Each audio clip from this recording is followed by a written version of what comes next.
Well, good morning, Anaya, and it does seem like the most poignant place to be on the 25th anniversary of the death of Princess Diana of Wales. And you can see already behind me a sea of tourists here and international press. They've come to pay their respects. If you're listening on the radio, there are black and white photographs of Princess Diana which have been just very carefully attached to the railings here at Kensington Palace. There are flowers on the ground in front of us here. There are balloons, there are Union Jack flags. There's also some Welsh flags as well, as it was, of course, Diana, Princess of Wales. They're very proud to be here today, and there's people as well that have brought a cake with a photo of Princess Diana, just a very, very much loved lady. And you will remember these railings here outside Kensington Palace from that day in 1997 and the weeks that followed.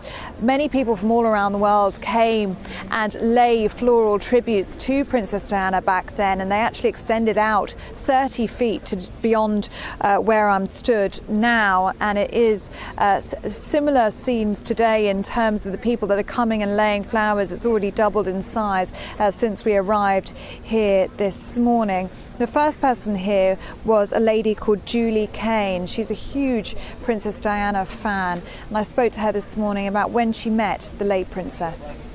I saw this flash of blonde hair and I didn't realise who it was or what was going on at the time, you know. And then this person came over and we looked and were like, what? And it was the princess doing a private visit. Well, within an hour of no smoke, and we were like chomping our fingers, and she said, what's wrong? I said, oh, we're not allowed to smoke during your visit, Mum. And she stood up and she looked around. She went, Mom, I don't see any mom here. She says, my name is Diana. Please call me Diana. And I said, sorry, Mom. And she went, you're just not listening to me, are you?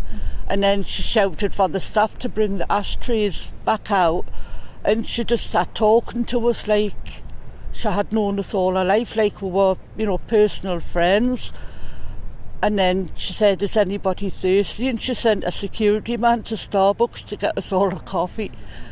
And it was just so surreal talking to us like we were normal, you know, we weren't mental health patients, just like we were personal friends. And she talked to us, you know, like through her eyes, didn't look down on us or over us. And it was just absolutely so surreal, and it's something I'll never forget for the rest of my life.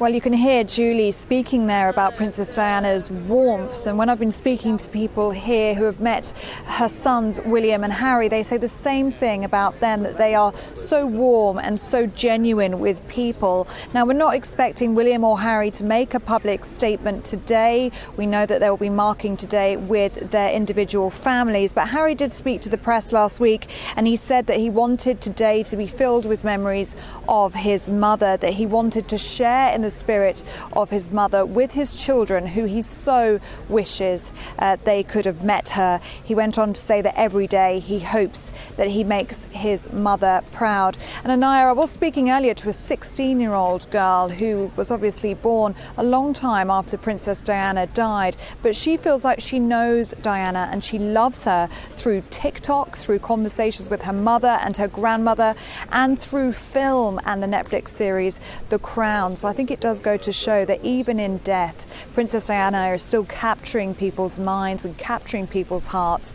She does very much remain the people's princess.